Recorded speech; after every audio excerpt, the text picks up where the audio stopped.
क्या आपने महादेव के उस महान गण के बारे में सुना है जिसने धरती पर मौजूद सारे समुद्रों को सिर्फ एक सांस में पी लिया था? हाँ, हम बात कर रहे हैं महान तपस्वी महर्षि अगस्त्य की। लेकिन आखिर एक आर्ष को ऐसा क्यों करना पड़ा? इस रोंगटे खड़े कर देने वाली कहानी की शुरुआत होती है वृत्रासुर नाम के एक प्रलयंकारी राक्षस से। जब देवराज इंद्र ने भयंकर युद्ध में वृत्रासुर का वध कर दिया तो उसका खूंखार सेनापति कालकेय अपनी पूरी राक्षसी सेना को लेकर भाग गया। अपनी जान बचाने के लिए वह असीम समुद्र की अनंत गहराइयों में जाकर छिप गया। अब इन काल के राक्षसों ने एक खौफनाक चाल चली। दिन के उजाले में वे समुद्र की तलहटी में छिपे रहते, जहां देवता कभी पहुंच नहीं सकते थे, और जैसे ही रात होती वे समुद्र से बाहर निकलते और धरती पर त्राहिमाम मचा देते। वे चुन चुन कर तपस्वी आर्षियों को जिंदा निगल जाते, आश्रमों को जला देते और सारे यज्ञों को नष्ट करने लगे ताकि देवताओं की शक्तियां हमेशा के लिए खत्म हो जाएं। धरती आर्षियों के खून से लाल हो गई।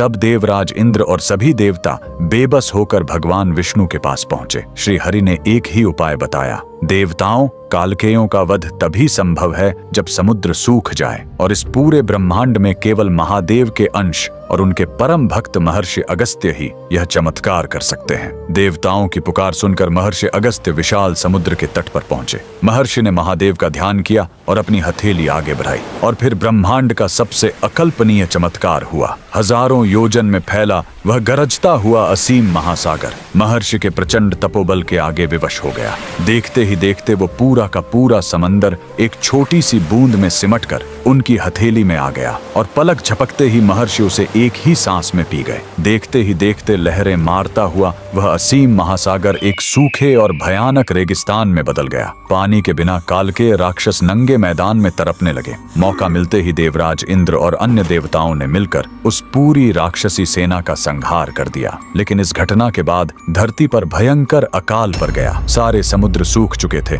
और त्राहिमाम मच गया। तब कई पीढ़ियों बाद भगवान श्री राम के महान पूर्वज राजा भगीरथ ने ब्रह्मा जी की कठोर तपस्या की और उनके कमंडल से माता गंगा को धरती पर भेजने का वरदान मांगा। स्वर्ग से गिरती गंगा के प्रचंड वेग को महादेव ने अपनी जटाओं में बांध लिया। फिर शिव की उन जटाओं से बहती हुई उस पावन जलधारा ने पूरी धरती की नदियों को जीवन दिया और जाकर उन सूखे हुए विशाल गड्ढों को फिर से लबालब भर दिया, जो आज महासागर कहलाते हैं। अगर महादेव के इस महान भक्त के तपोबल और माता गंगा के इस अद्भुत अवतरण ने आपके रोंगटे खड़े कर दिए हों तो कमेंट्स में पूरी श्रद्धा से हर हर महादेव और जय गंगा मैया जरूर लिखें।